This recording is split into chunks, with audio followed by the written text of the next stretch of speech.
Welcome back to the Heritage Show. I'm Ling, and today's solo episode is about something I've lived through twice myself, burnout. You know that feeling of running on empty even after the weekend, or secretly wishing for being sick just so you don't have to work. If that sounds familiar, you might be on the path to burnout. And the truth is, it doesn't happen overnight. In this episode, I will walk you through the 5 stages of burnout, share some of my own experience at each stage, and help you recognize the signs before it's too late.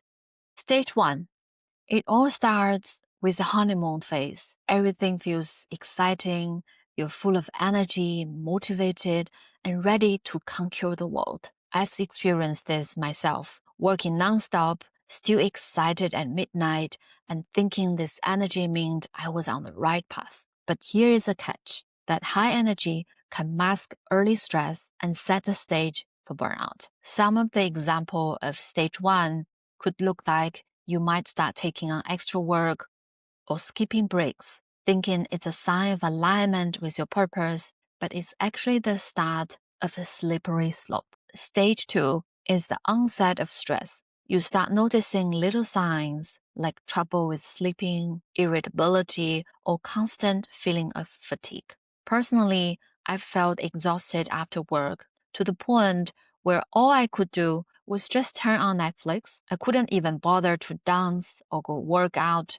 things that I used to love. Those early signs are your body saying, slow down, but they're easy to ignore when you are still functioning. Some of the example of stage 2 would look like hobbies or social connections may start to feel like chores, not joys. Stage 3.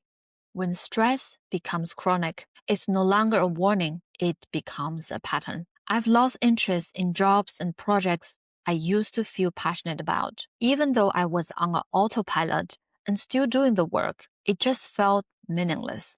Relationship might strain, small setbacks feel unbearable, and your performance can start to drop. Some example in this stage look like emotional distance from your loved ones or disengage from work. You are functioning, but the spark is gone. Stage 4 is the actual burnout. You're emotionally exhausted, you feel cynical, and there is reduced performance at work. I've personally felt lost at work, questioning the point of what I was doing, feel resentment and cynical towards my colleague and my manager.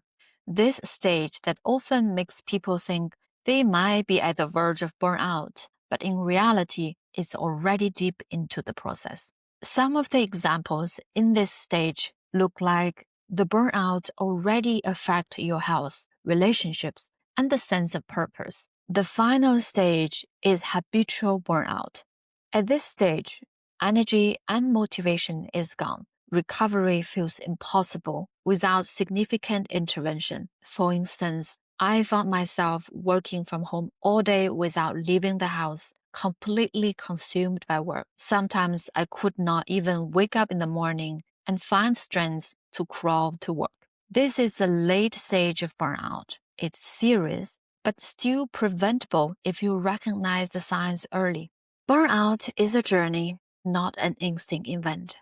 Most people think burnout only happens when you can't get out of the bed, but by then, it's already too deep. If you notice yourself in any of those stages, maybe you're dreaming of escaping work, losing passion, feeling exhausted, or only barely functioning on an autopilot. The key here is to pause, rest, and ask for help. If you want guidance on how to navigate those stages and restore your energy, connect with me and explore my one-on-one coaching program. And if you found this video helpful, hit subscribe, share it with someone who might need it, and stay tuned. I'll be sharing more strategies to prevent burnout and reclaim your energy. Remember, your well-being matters, and let's navigate this together. Thank you for tuning in today. Take care. Until next time.